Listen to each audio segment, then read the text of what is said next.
Hunt for the Good Stuff is always good for exposing you to stuff that you would not see.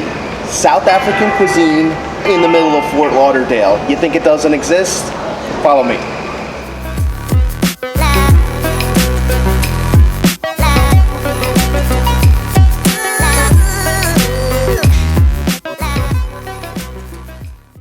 Welcome back, everybody. So the place that I was talking to you about before is Spatch PeriPeri. This place looks awesome online. South African cuisine, interesting spices, unique stuff. I figured let's give it a shot. So we're here right now. I'm super excited to try out this stuff. Let's dive in. All right, so you're at a place that does chicken really well. They usually have a couple iterations of it. The grilled chicken is really what we showed up for, but they got some wings on the menu, so we got to give them a shot too. It gives you a good opportunity to sample all the different sauces that they have. If I'm not mistaken, I think they have 5 different ones. So some sweet, a lot of them spicy, and they have different levels to kind of keep you in a zone that you feel most comfortable with. So to start off with, we did some of these wings. Now they look beautiful, they look nice and marinated, all the flavors locked into them, but you have these beautiful char marks on them, which just makes you want to jump in a little bit quicker. So to start off with, you have the mild mango sauce. A little bit sweeter, probably has a little bit of a kick to it. I haven't tried it yet, but let's give it a shot. Ooh, look at this thing. I'm happy with this. Not spicy. Mango is on the forefront, so you get a little bit of the sweetness. Now, it's supposed to be combined with a little bit of lime, a touch of coconut, so you do see a little bit of that freshness come through from the lime, and I think that kind of neutralizes the sauce and puts it in a comfortable space for you to get a nice char on it and then enjoy it as the first course. Another thing that I like, simplicity. So basically they give you this nice rustic looking plate.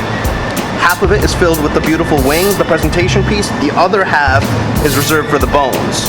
Love that. Just thinking ahead just a little bit. Devil's in the details, they say, though.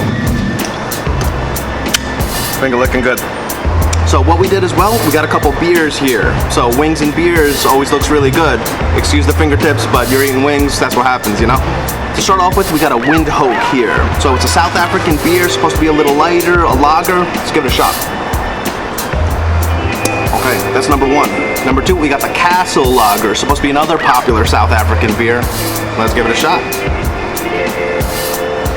Interesting. So you gotta imagine South Africa is super hot, so you're probably not gonna want stuff that's too bold in flavor, too hoppy, too malty, kind of neutral overall. That's exactly what these are.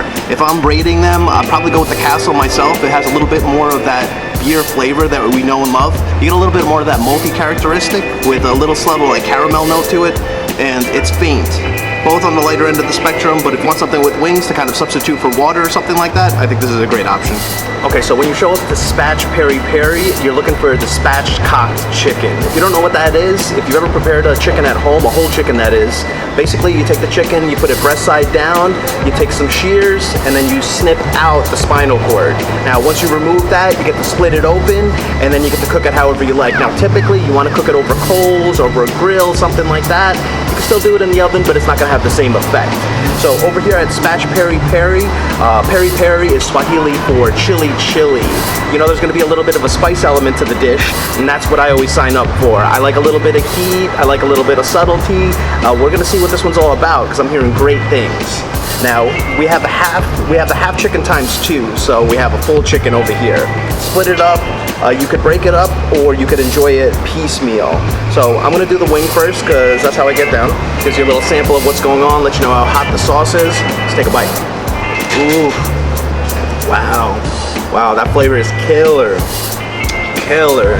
Now, if I understand correctly, the sauce components have a little bit of citrus, so you get a little bit of a lemon component, you get clove, you also get a mixture of spices, but the main component is the bird's eye African chili, which is also known as a Thai chili, smaller, red. It's like 50 to 100,000 on the Scoville units, so it's like half the heat of like a habanero, but substantially more than a jalapeno. Noticeable. So if you like your spices, this is where you want. But that citrus kicks through, the spices kick through, the chicken's cooked perfectly. I mean, look at those grill marks. Oh, I'm coming back. I'm coming back. Feels very caveman. You know, ripping open a chicken with your hands and getting all the greasy fingers, pulling the bones onto the side, having your hunting knife, you know. So they have a little saying on the wall. So Portuguese settlers basically made their way to Africa for this particular type of pepper, and they quote unquote changed the course of history. That's so poetic and so deep, but it kind of shows you the origins of our food, where it came from, what people had to do to kind of get these spices into their country, and now we just go to the local market and we get to enjoy whatever we want, whenever we want. I think it's a real luxury. Another reason to give thanks in the morning. Oh, look at that. Everything is marinated for 24 hours, so it keeps it ultra juicy once you throw it on that hot fire. Loaded with flavor, not too salty, very nuanced. This is a special dish. Wow. So when you have yourself a proper protein, you're gonna need some sides to go with it. So we got 2 different ones over here.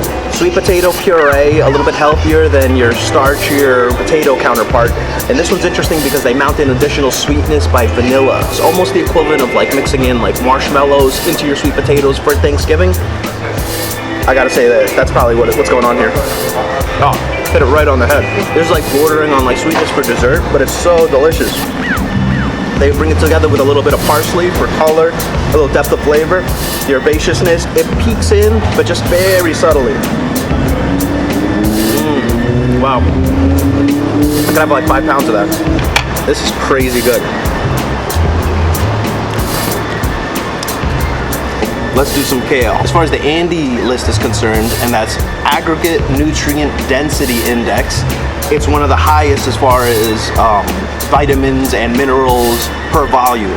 So mixing some kale wherever possible keeps you feeling kind of healthy. They mixed in a little bit of the sweet potato component as well. They did pumpkin seeds. I also see some cranberries in here, some dried raisins. It's amazing. I can't make kale taste this good at home. They say that you gotta massage your kale, you gotta break down those walls, make it super soft. It's almost like a honey mustard. If you had like a sweet honey mustard and then you mounted that into the kale, that's kind of the flavor that you get off of it. And then you get the textural difference from the pepitas, aka pumpkin seeds. I'm happy with this place. So that's another one in the books, everybody. Hopefully you enjoyed, and if you did, don't forget to like, comment, and subscribe. It really helps out the channel and helps me to keep pumping out content like this for you guys, so you can keep finding those awesome places to hunt down. You keep watching, because I'm gonna keep hunting, and I'm gonna see you soon, alright?